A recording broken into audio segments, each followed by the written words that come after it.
Good afternoon, esteemed colleagues. Today we have several issues on the agenda, including the issue of migration policy. But I would like to begin with another matter, one of exceptional importance and fundamental significance for the protection of our national interests,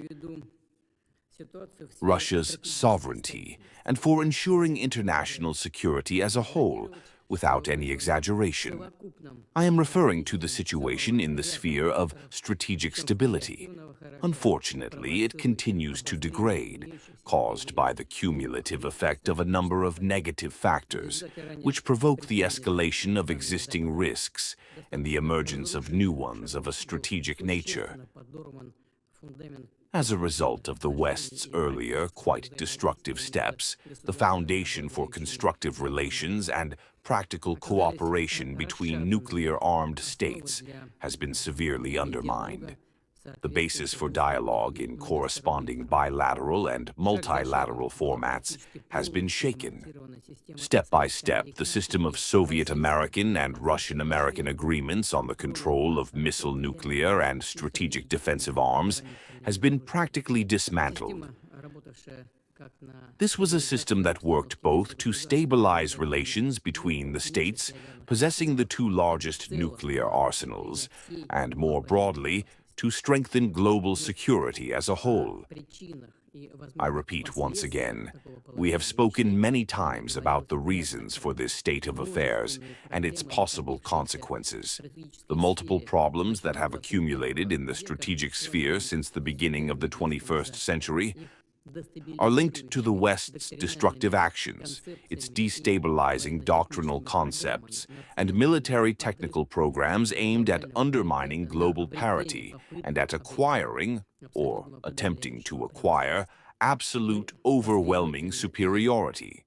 We have consistently and in detail addressed these issues, criticized this position, and not only highlighted the extreme danger of the situation's further degradation, but also repeatedly put forward specific ideas for its joint correction.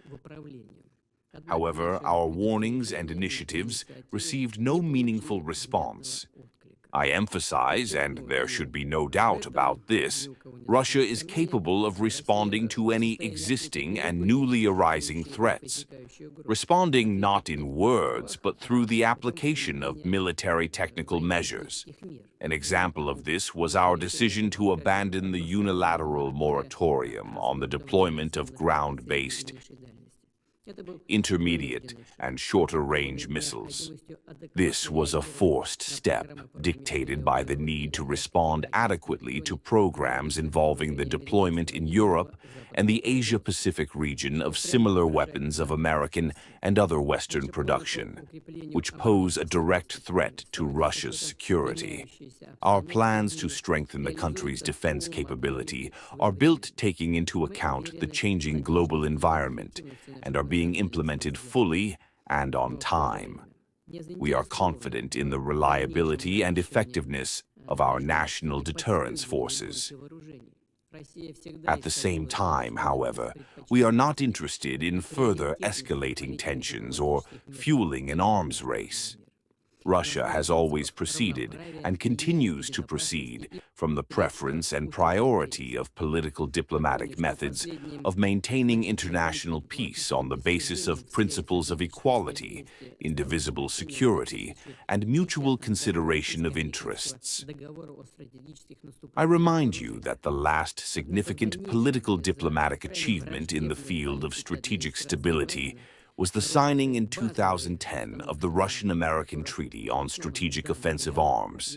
However, later, due to the extremely hostile policy of the Biden administration, which violated the basic premises on which the treaty was founded, its full-scale implementation was suspended in 2023. Nevertheless, both sides declared their intention to voluntarily continue to observe the central quantitative limits under the Strategic Offensive Arms Treaty until the end of its life cycle. Thus, for nearly 15 years, this agreement has continued to play a significant positive role in maintaining the balance of forces and predictability in the sphere of strategic offensive weapons.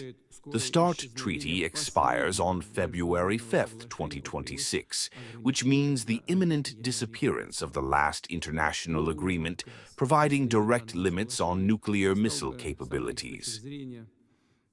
A complete rejection of this treaty's legacy would, from many points of view, be a mistaken and short-sighted step, which, in our opinion, would also negatively affect the objectives of the Nuclear Non-Proliferation Treaty. In order not to provoke a further race in strategic arms and to ensure an acceptable level of predictability and restraint, we consider it reasonable to attempt to preserve, during the current rather turbulent period, the status quo established thanks to the START Treaty.